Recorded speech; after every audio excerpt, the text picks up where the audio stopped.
Praise Lord. माझा दुसरा शब्द आहे, तू आज माझ्याबरोबर सुखलोकात असशील. Praise Lord. बघा, येशू ख्रिस्ताला वधस्तंभावर टांगण्यात आलं त्याच्या आधी एक म्हणजे भर दुपारीचा वेळ होती आणि येशू ख्रिस्ताला 39 फटके देत त्या वधस्तंभ त्याच्या खांद्यावर घेऊन त्याला त्या टेकडीवर घेऊन चालले होते. तो पूर्ण रक्तबंबाळ झालेला होता. त्याची म्हणजे अवस्था अशी होती की आपल्याला तिथं जर आपण प्रत्यक्षात असतो तर आपल्याला बघवली नसते ती अवस्था. तर अशा कंडिशन मध्ये वधस्तंभावर त्याला घेऊन जातात, तिथं टाकतात आणि त्याच्या बाजूला दोन चोर टाकतात आणि येशू ख्रिस्त हा मध्ये असतो. आणि अशा परिस्थितीमध्ये संभाषण एकमेकांचं चाललेलं असेल, एक चोर दुसऱ्या चोराला बोलत असेल, येशू मध्ये आहे, येशू सगळं ऐकायला लागलाय आणि आपल्यामध्ये जो आहे काय म्हणतो की आजचा दिवस आपण काय करतोय की ख्रिस्ती जीवनामध्ये एक जगत असताना अत्यंत महत्वाचा दिवस आहे. आणि आजचा दिवस ख्रिस्ताने सर्व मानवजातीच्या पापासाठी केलेल्या बलिदानाची आठवण करणारा आजचा दिवस आहे. त्या काळामध्ये वधस्तंभावर टांगण्याची शिक्षा ही फक्त अपराधी आणि चोर अशा लोकांना देण्याची पद्धत होती. परंतु येशू हा निष्पाप निष्कलंक असा होता, तरी देखील त्याला त्या वधस्तंभावर जावं लागलं. आणि आपण वचन वाचूया, लूक 23 आणि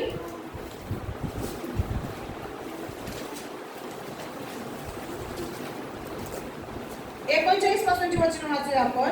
वधस्तंभावर खेळलेल्या त्या आपल्यापैकी एकाने त्याची निंदा करून म्हटले, तू आहेस ना, तर तू ख्रिस्त आहेस ना, तर स्वतःला आम्हाला वाचू. परंतु दुसऱ्याने त्याला निषेध करून म्हटले, तुलाही तीच शिक्षा झाली असता तू देवाला भीत नाहीस काय? आपली शिक्षा तर अधानीय न्याय आहे, कारण आपण आपल्या कृत्याचे योग्य फळ भोगीत आहोत. परंतु त्याने काही योग्य केले नाही, अयोग्य केले नाही. मग तो म्हणाला, अहो येशू, आपण आपल्या राजधिकाराने याल तेव्हा माझी आठवण करा. तो त्याला म्हणाला, कोण म्हणाला? येशू ख्रिस्त त्याला म्हणाला, मी तुला आज खचित सांगतो, तू आज माझ्या बरोबर सुखलोकात असशील. परमेश्वराने आज त्या चोराला अभिवचन दिलं नाही, तर त्याने काय केलं, तत्काळ त्याला सांगितलं की आज तू माझ्याबरोबर सुखलोकात असशील. तर आता बघा, सुखलोक म्हणजे एक सुंदर अशी बाग आहे.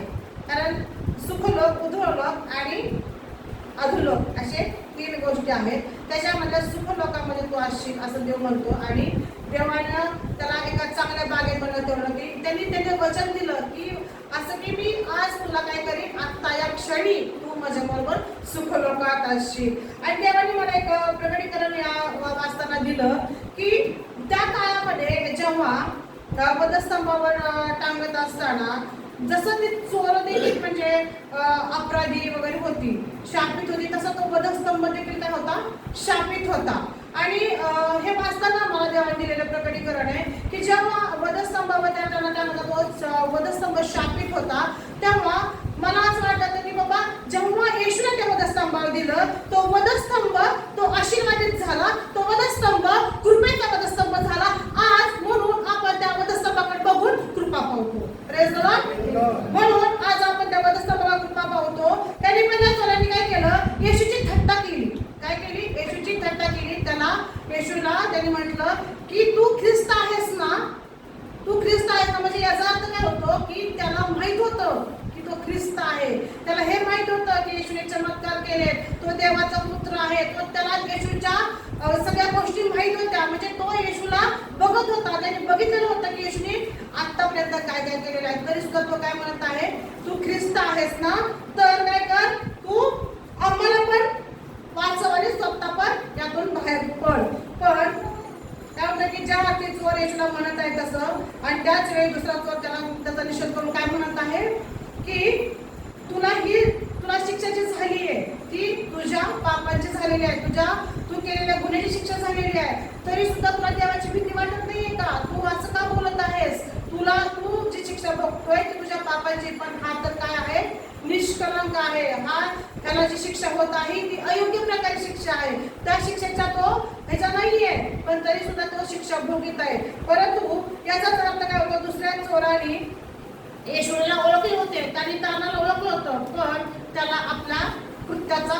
पश्चाताप झालेला नव्हता. आणि तो काय करत होता की त्याला हे समजलं नव्हतं की जो माझ्या समोर आहे हा तारणार आहे. तसंच आज आपली परिस्थिती आहे. आपल्या बरोबर येशू आहे तरी आपल्याला समजत नाही की तो आपल्या बरोबर आहे, तो माझा तारणार आहे. कित्येक वेळा तरी आपण अशा चुका करत आहे की आपल्याला माहिती असून देखील आपण चुकांवर चुका करतो. आपला तारणार आपल्या जवळ आहे तरी आपण त्याला स्वीकारत नाही. तसंच पहिल्या चोराची अवस्था आहे. त्याला माहिती आहे की येशू कोण आहे तरी सुद्धा तो पश्चाताप करत नाही. आणि जेव्हा पश्चाताप केला तर त्याला कोण मिळाले माहित नाही. आणि मोठ्या आशेने हा दुसरा चोर काय म्हणत आहे की अहो येशू, आपण आपल्या राज्यात याल तेव्हा तुम्ही काय करा, माझी आठवण करा, है ना. तर प्रेज द लॉर्ड, देव जेव्हा या चोराबरोबर बोलतो, या चोराला कळलं होतं की येशू हा तारणारा आहे आणि येशूच मला ह्याच्या संकटातून बाहेर काढणार आहे. आणि येशू असा एकमेव परमेश्वर आहे जो मला या मरणाच्या दारातून बाहेर काढेल. आणि त्याला हे पण माहित होतं की येशू हा वैभवाने परत येणार आहे. प्रेज द लॉर्ड, हे त्याला खात्री होती, तो त्याचा विश्वास होता. मला एक तुम्हाला उदाहरण सांगायचं होतं की उद्या पुत्राचं उदाहरण मी तुम्हाला सांगेन इथं की उद्या पुत्रामध्ये ज्या 2 मुलांचा दाखला दिलेला, इथं येशूच्या बरोबर पण 2 मुलं आहेत. आणि उद्या पुत्राची जी 2 मुलं होती त्याच्या पहिल्या मुलाविषयी तर आपल्याला माहिती आहे की तो म्हणजे आला, सगळं म्हणजे स्वतःची संपत्ती घेऊन गेला, उडवून आला, सगळं उधळून आला. परंतु दुसऱ्या मुलाविषयी आपण जर बघितलं तर दुसऱ्या मुलाविषयी आपल्याला इथं समजतं की दुसरा मुलगा काय करत आहे माहिती का, कुरकुर करत आहे. आपण लुकाचं 15 अध्याय 28 वचन वाचूया. तेव्हा तो रागवला व आत जाईना म्हणून त्याचा बाप बाहेर आला व त्याची समजूत घालू लागला. परंतु त्याने बापाला उत्तर दिले, पहा मी इतकी वर्ष तुमची सेवा करीत आहे आणि तुमची एकही आज्ञा मी कधीच मोडली नाही. तरी मला आपल्या मित्रांबरोबर आनंद उत्सव करण्यासाठी तुम्ही कधी करडून दिले नाही. पण ज्याने तुमची संपत्ती कसरतीबरोबर खाऊन टाकली तो हा तुमचा मुलगा आला आणि तुम्ही त्याच्यासाठी पृष्ठ वाचून कापले. त्याने त्याला म्हटले, बाळा तू तर माझ्या बरोबर नेहमीच आहेस आणि माझे जे काही आहे ते सर्व तुझेच आहे. तरी उत्सव आणि आनंद करणे योग्य आहे, कारण हा तुझा भाऊ मेला होता तो जिवंत झाला आहे, हरवला होता तो सापडला आहे. तर मला इथं सांगायचंय की ह्या उजव्या पुत्राची 2 मुलं हरवली होती, एकच नव्हता हरवला तर 2 हरवली होती. म्हणजे बघा आज जर आपण जीवन जगत आहोत तर आपण आज ख्रिस्ती जीवन जगत असताना आपण येशूला धरलेला आहे पण येशू बरोबर नाहीये. आणि जेव्हा आपण येशू बरोबर नाहीये तर येशूचे गुण आपल्यामध्ये येणारच नाही. कितीतरी वेळा आपण असं करतोय की सगळ्या गोष्टी आपल्याला माहिती आहेत तरी सुद्धा आपण येशूला धरून नाहीये. आता काय म्हणतोय की तू तर माझ्या बरोबरच होतास, जे माझं आहे ते तुझंच आहे. येशू देखील आपल्याला तेच म्हणतोय की जे तुझं माझं आहे ते तुझंच आहे.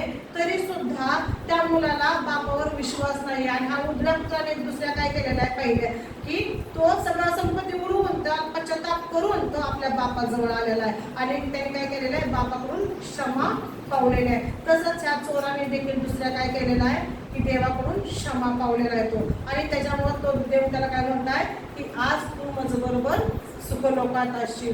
तर हे मला दुसरं प्रकटीकरण झालेलं की 2 मुलं हरवली होती. जो बापावर होता, म्हणजे आपण चर्चला येतोय, वचन वाचतोय, सगळ्या गोष्टी पाहतोय तरी सुद्धा आपण ख्रिस्ताचं अनुकरण करत नाही, ख्रिस्ताबरोबर नाही आणि आपल्याला पश्चातापी वृत्ती नाही, आपण पश्चाताप करत नाही आणि म्हणून आपण अजून तिथंच आहोत, आपल्यामध्ये बदल घडत नाही. म्हणून आपल्याला तारणाचा अनुभव येत नाही, म्हणून आपण तारणाच्या त्या वाटेवर जात नाही. बाप म्हणतो मी आहे तुझ्या बरोबर, तुला कशाची कमी आहे. येशू कसं म्हणतोय, मी आहे तुझ्या बरोबर, तुला कशाची कमी आहे. पण आपण तरी देखील येशूकडे न बघता आपण काय म्हणतो, त्या भावाकडे बघते हरवलेल्या की तू सगळं उधळून आलाय आणि मी तर तुझ्या आज्ञा पाहत होतो. तसंच आपलं देखील जीवन आहे प्रियानो की आपण दुसऱ्याच्या जीवनाकडे बघतो आणि आपल्या स्वतःच्या जीवनाकडे आपण बघायचंच राहून जातो. तर आज परमेश्वर तुमच्याशी या वचनाद्वारे बोलत आहे की त्या ज्या व्यक्ती चोर होता दुसरा, त्याच्याकडे काही नव्हतं प्रियानो, काही नव्हतं. म्हणजे यातून म्हणते की यातून मला तुम्हाला एकच सांगायचंय की आपलं मन बदला, देवाकडे बघा, त्याला ओळखा परिस्थिती कशी असो देवावर विश्वास ठेवा. कारण त्या चोराकडं काही नव्हतं. त्याच्याकडं ना वेळ होती, ना आशा होती, ना कोणत्या प्रकारचं विश्वास होता. विश्वास होता की येशू जेव्हा राजवैभवाने येईल तेव्हा मी त्याच्याबरोबर असेल किंवा तो मला तिथं घेऊन जाईल. आणि त्याच विश्वासाने त्याला वाचवलं. त्याच विश्वासाने तो सुखलोकात येशू बरोबर गेला आहे. म्हणजे आपल्याला खात्री आहे की तो नक्कीच सुखलोकात गेलेला असणार आहे. Praise Lord. तसंच हे बघा की आजच्या या जगामध्ये आपण जेव्हा येशू बरोबर चालत असताना आज आपल्यामध्ये तो विश्वास पाहिजेला आहे की माझ्या बरोबर येशू आहे ना. मला कुणाची गरज आहे, मला ना इकडे बघण्याची गरज आहे ना मला तिकडे बघण्याची गरज आहे. कारण माझा देव सर्व समर्थ आहे माझ्यासाठी सगळ्या गोष्टी करण्यासाठी. आता एक गोष्ट म्हणते की चोर शेवटच्या क्षणी वाचला. कारण काय झालं की त्यांनी देवावर विश्वास ठेवला. अजूनही वेळ गेली नाही प्रियांनो. अजूनही आशा आहे. अजूनही देव आपल्याला स्वीकार करायला तयार आहे.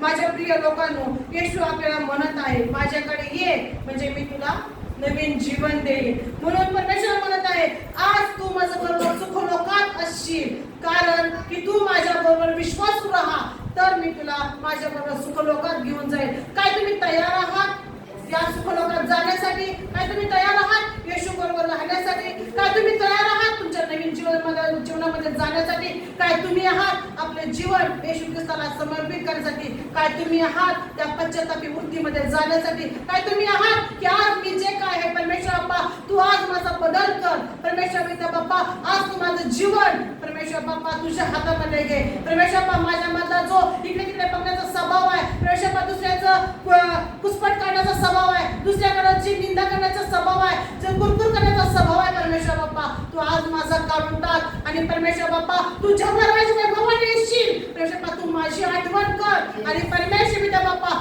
तू परमेश्वर बाप्पा तुझ्या बरोबर सुखलोकात घेऊन जा.